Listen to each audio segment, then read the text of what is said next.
औज़ु बिल्लाहि मिनश्शैतानिर्रजीम बिस्मिल्लाहिर्रहमानिर्रहीम अल्हम्दुलिल्लाहि रब्बिल आलमीन व सल्लल्लाहु अला सय्यिदिना मुहम्मद व आलिहि त्तय्यबीन अत्ताहिरीन। नाज़रीन इकराम, कलाम इमाम के उन्वान से जो सिलसिला मबाहिस हम आपके सामने लेके आ रहे हैं, इसमें हम कोशिश कर रहे हैं कि अमीरुल मोमिनीन अली इब्न अबी तालिब अलैहिस्सलातु वस्सलाम के ज़र्रीन कलिमात की कुछ तौज़ीह, कुछ तशरीह आपके सामने की जा सके, ताकि अवलन हम ख़ुद उस पर अमल कर सकें, उसको समझ सकें और फिर दीगर अक़वाम तक इन ज़र्रीन कलिमात को पहुँचा सकें, ताकि पूरी बशरियत इस दरसनामे इंसानियत से उस तरह से फ़ायदा उठा सके जिस तरह फ़ायदा उठाने का हक़ है। आज इमाम अलैहिस्सलातु वस्सलाम के इस जुमले पर गौर करते हैं, अस्सदक़तु दवाउन मुंजिहुन व आमालुल इबाद फ़ी आजालिहिम नस्बु आयुनिहिम फ़ी आजालिहिम। इमाम अलैहिस्सलातु वस्सलाम फरमाते हैं कि सदक़ा वो दवा है जो निजात देने वाली है, जो हमेशा फ़ायदा पहुँचाने वाली है।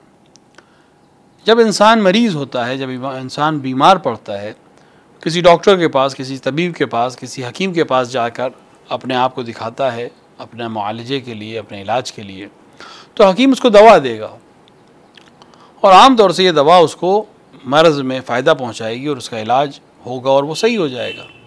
लेकिन हमेशा ऐसा नहीं होता, हमेशा दवा कारगर नहीं होती, हर दवा कारगर नहीं होती।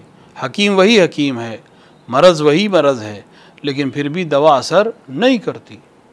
हम बहुत बार इस चीज़ को मुलाहिज़ा कर चुके और देखते हैं कि दो मरीज़ हैं, एक ही डॉक्टर है, एक ही तरह का दवा, एक ही तरह का प्रिस्क्रिप्शन है, एक ठीक हो जाता है, एक ठीक नहीं होता। या वही मरीज़ वही डॉक्टर, एक दफ़ा वही मर्ज़ हुआ, डॉक्टर ने दवा दी, ठीक हो गया, वही दवा वही मरीज़ फिर वही डॉक्टर है और दोबारा दवा देता है और उसको शिफा हासिल नहीं होती। इससे क्या पता चलता है? इससे ये पता चलता है कि हर चीज़ दवा में नहीं है, उस दवा में असर कोई और डाल रहा है। वरना हर बार दवा को असर करना चाहिए, हर बार इंसान को ठीक हो जाना चाहिए। अलबत्ता इसका ये मतलब नहीं है कि इंसान दवा और इलाज ना करे, नहीं। खुदावंद आलम ने तकदीर ये किया है, मुक़द्दर ये किया कि जब बीमार हो तो मुआलजा करो, अपना इलाज करो। हाँ, लेकिन इलाज करते वक्त अपने आप को मुझसे मुस्तगनी, मुझसे गनी ना समझना। उस दवा में असर मैं देता हूँ, उस दवा में जो असर बीमारी के इलाज को, बीमारी को दूर करने का है, वो मेरी ज़ात से है। इंसान का फरीज़ा ये है कि डॉक्टर के पास जाए, दवा करे, लेकिन दुआ भी करे। सिर्फ दुआ काम नहीं आएगी, क्योंकि खुदावंद आलम चाहे तो शिफा दे सकता है, लेकिन उसने तकदीर ये की है, उसने अम्र ये किया है, उसने निज़ाम ये रखा है कि जब तुम बीमार होगे तुम दवा डॉक्टर से लोगे, दुआ मुझसे करोगे। मैं दुआ के ज़रिए ठीक कर सकता हूँ, लेकिन मैंने ये तय कर दिया है कि नहीं, तुम दवा करोगे और दुआ करोगे तो मैं शिफा दूँगा। सिर्फ दवा से काम नहीं चलेगा और सिर्फ दुआ से काम नहीं चलेगा, दोनों चाहिए। अमीरुल मोमिनीन दवाओं में से बेहतरीन दवा का नाम बता रहे हैं अस्सदक़तो। सदका देना एक ऐसी दवा है जो हमेशा कामयाब होती है। क्यों? क्योंकि ये दोनों चीज़ों में काम करने वाली चीज़ है। क्योंकि जो दवा है, जो इंसान आम दवाएं खाता है, वो इस दुनिया में तो काम आ सकती हैं उसके, लेकिन बाद में काम नहीं आएंगी। एक बार जब उसके रूह क़फ़स अंसुरी से परवास कर गई तो फिर अब दवा किसी काम की नहीं है। लेकिन सदका एक ऐसी दवा है जो दुनिया में भी उसके काम आएगी। इस तरह से काम आएगी, बलाओं को टाल देगी, उसके मर्ज़ में शिफा देगी, उसके मुश्किलात को हल कर देगी। और साथ ही साथ अगर इस दुनिया में ज़ाहिरी तौर से काम नहीं भी आई, उसका मर्ज़ से इलाज नहीं भी हुआ, तब भी उस दुनिया में काम आएगी। और चे बसा उस दुनिया में यहाँ से ज़्यादा फ़ायदेमंद और सूदमंद हो। रवायत में है कि इंसान जब महशर में होगा और नामा अमाल पेश किए जाएंगे तो खुदावंद आलम उसको जब नेमतें अता करेगा तो एक दफ़ा नेमतें देगा जिसका कोई हिसाब नहीं है। इंसान खुद मुताजिब होगा कि मैंने तमाम नेमतें जो मैंने अच्छे अमल किए थे तो उन्हें मुझे अता कर दी, ये किसके लिए दिया है, ये किस अमल के एवज़ में मुझे दिया जा रहा है। तो बयान किया जाएगा कि ये उन दुआओं के एवज़ में दिया जा रहा है जो तुमने दुनिया में अंजाम दी थी, लेकिन हमने वहाँ तुमने दुनिया में हाजत मांगी थी, दुआ मांगी थी, लेकिन हमने दुनिया में तुम्हें इसका सिला नहीं दिया था। तो इंसान दुआ करेगा और वहाँ पर पशेमान का होगा कि काश दुनिया की कोई हाजत मेरी पूरी ना होती, क्यों? क्योंकि दुनिया में जो भी हाजतें हमने खुदावंद आलम से मांगी और पूरी हो गई, वो भी 60 साल, 70 साल, 80 साल, 90 साल, 100 साल, बिलाखिर जब इस दुनिया से गए तो ख़त्म हो जाएगी। लेकिन वहाँ वो हम फ़ीहा खालिदून की मंजिल है, हमेशा रहने वाली है। जो नेमत वहाँ दी जाएगी वो हमेशा रहेगी। इंसान वहाँ हसरत करे काश मेरी दुनिया में कोई दुआ कबूल ना होती, क्योंकि उसके एवज़ में यहाँ जो मिल रहा है उससे कहीं ज़्यादा है।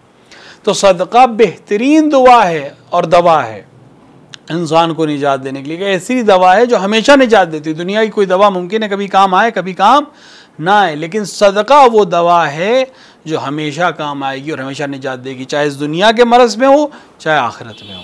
अमीरुल मोमिनीन फरमा रहे हैं अस्सदक़तु दवाउन मुंजिहुन, वो दवा है जो कभी भी अपने हदफ से दूर नहीं रहती, हमेशा इंसान को फ़ायदा पहुँचाती है। उसके बाद आप फरमा रहे हैं व आमालुल इबाद फ़ी आजालिहिम, बंदा जो अमल इस दुनिया में करता है, आजालिहिम यानी अपनी दुनिया में जो अमल करता है, आजालिहिम नस्ब आयुनिहिम, उसकी आँखों के सामने आएगा। कब? फ़ी आजालिहिम, जब वो आखिरत में होगा, जब आखिरत में पहुँचेगा तो उसकी आंखों के सामने वो तमाम मनाजिर होंगे जो उसने दुनिया में अंजाम दिए थे। यानी ऐसा नहीं कोई हिसाब किताब नहीं। अब पहुंचा, अब समझाना बहुत आसान हो गया। अपने जवानों के लिए मैं अर्ज़ करूं, अब बहुत आसान हो गया है। टेक्नोलॉजी के आने से सबसे बड़ा फ़ायदा हमें ये हुआ कि हमारे लिए मिसाल देना और समझाना आसान है। आज आप सड़क पर जब चलते हैं तो पहले के मुकाबले में अब ट्रैफिक रूल्स को क्यों फॉलो करते हैं? क्योंकि एक सामने एक बोर्ड लगा हुआ है जिस पे लिखा हुआ है कि आप कैमरे की नज़र में हैं। अब क्यों नहीं ट्रैफिक सिग्नल तोड़ रहा है? क्योंकि ठीक है यहाँ पे पुलिस वाला नहीं खड़ा है, यहाँ पे ट्रैफिक पुलिसमैन नहीं खड़ा है, लेकिन एक कैमरा लगा हुआ है और ये कैमरा मेरी तस्वीर भेज रहा है कहाँ? जहाँ से कंट्रोल किया जा रहा है ट्रैफिक। अगर मैं यहाँ रेड लाइट तोड़ूंगा तो मेरी तस्वीर खिंच जाएगी, वलो यहाँ पर नहीं है, लेकिन मेरी तस्वीर की मदद से वो लोग मेरे घर तक पहुँच कर मुझको इस अम्र की तौबीख कर सकते हैं कि आपने फ़लाँ दिन फ़लाँ टाइम के ऊपर ये रेड लाइट सिग्नल तोड़ा था। तो आज आसान है। आज जो हम अमल कर रहे हैं, जब आप जा कहें कि मैंने नहीं तोड़ा तो वो आपकी तस्वीर आपके सामने पेश कर देंगे कि फ़लाँ दिन फ़लाँ वक्त पे फ़लाँ मकाम पर ये कैमरे ने आपकी तस्वीर ज़ब्त की है, बाकायदा वीडियो रिकॉर्डिंग है कि आपने सिग्नल तोड़ा था। तो आपका अमल आपकी आंखों के सामने होगा। वो अमल जो कल किया था, जो परसों किया था, जो 10 दिन पहले किया था, जो 1 महीना पहले किया था, जैसा उनका रिकॉर्ड रूम हो। बहरहाल आज की दुनिया में आसान है कि आपने जो अमल सड़क पर किया है उसकी तस्वीर एक जगह महफूज है, आपकी आंखों के सामने पेश कर दी जाएगी। लोग अपने घरों में क्लोज सर्किट कैमराज लगा देते हैं, ऑफिस में लोग लगाए हुए हैं, लोगों ने लगा दिया। अगर उसने ऑफिस में काम करते वक्त अगर वो कंप्यूटर पे कोई गेम खेल रहा है तो उसको ऑफिस में बुलाया जा सकता है कि आप गेम ना खेलिए, आपको जो तनख्वाह दी जा रही है काम करने के लिए दी जाए। अब ये इनकार नहीं कर सकता। अगर इनकार करेगा तो सामने उसकी स्क्रीन के ऊपर दिखा दिया जाए कि आपके अमल जो फलां टाइम पे किया गया था वो आपकी आंखों के सामने है। अब समझना आसान है। जिस तरह आज इंसान, एक बशर तरक्की करके इस मकाम पर पहुंच गया है कि वो दूसरों के अमल को कैद कर सकता है, जब्त कर सकता है, रिकॉर्ड कर सकता है और उस वक्त पढ़ने पे आंखों के सामने पेश कर सकता है, वो खुदावंद आलम जो खालिक मुतलक है, जिसने इंसान को ये अक्ल दी कि वो इस तरह के मकाम पर पहुंच सके कि दूसरों के अमाल को जब्त कर सके, अपने घर में बैठकर दूसरों के अमल को देख सके, वो खुदावंद आलम पहले दिन से बयान कर रहा है कि इन्नल्लाह यरा, बेशक अल्लाह देखने वाला है। अमीरुल मोमिनीन फरमा रहे आज जो बंदा अमल कर रहा है इस दुनिया में, कल उसकी आंखों के सामने आखिरत में उसके सामने पेश किया जाएगा, तब इनकार नहीं कर सकेगा। जैसे दुनिया में जब वीडियो रिकॉर्डिंग सामने पेश की गई तो अब इनकार करने की कोई सूरत मुमकिन ही नहीं है। तो चे बसा कि इंसान इसके ज़रिए से तंबी हासिल कर ले और अपने आप को आमादा कर ले कि कल जब खुदावंद आलम की बारगाह में पेश होगा तो कोई राह फरार नहीं होगी कि मैं ये नई अमल नहीं किया था, मैंने नहीं किया, बल्कि उसकी आंखों के सामने उस अमल को पेश कर दिया जाएगा कि जिसके से वो इनकार करने की कोशिश करेगा। जो भी किया होगा उसके सामने होगा। एक मफहूम और भी हो सकता है। एक मफहूम यह है कि जो आज किया है कल उसका सामना होगा।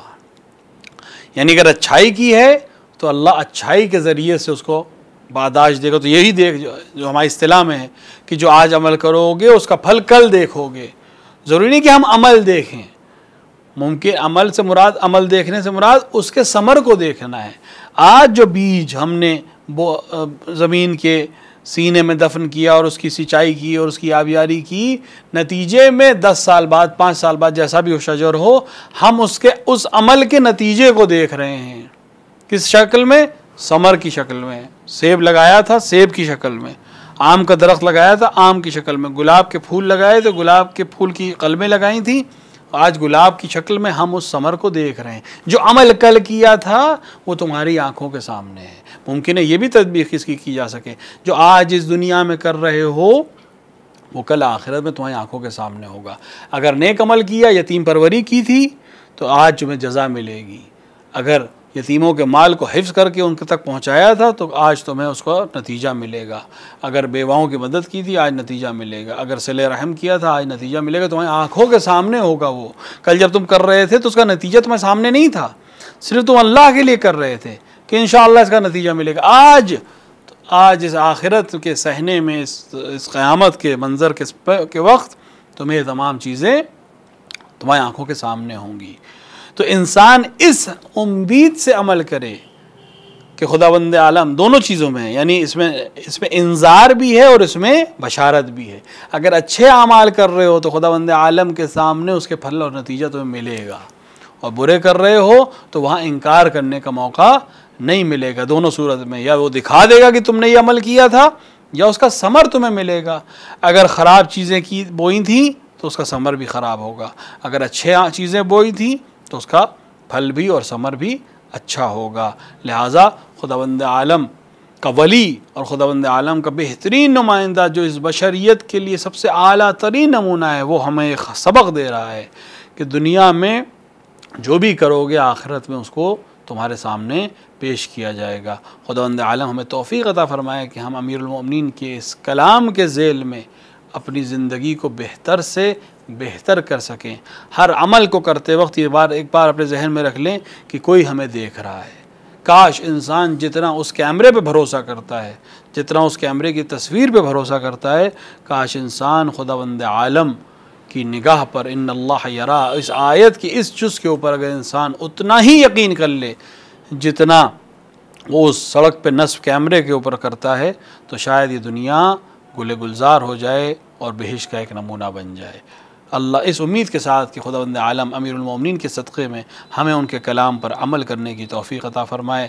हम दस पे दुआ हैं कि खुदावंद आलम हमें तौफ़ीक़ अता फ़रमाए कि हम कलाम इमाम को समझ सकें, उस पर अमल कर सकें और उसको दुनिया तक पहुँचा सकें। वसल्लल्लाहु अला सय्यिदिना मुहम्मद व आलिहि तय्यबीन अत्ताहिरीन वल्हम्दुलिल्लाहि रब्बिल आलमीन।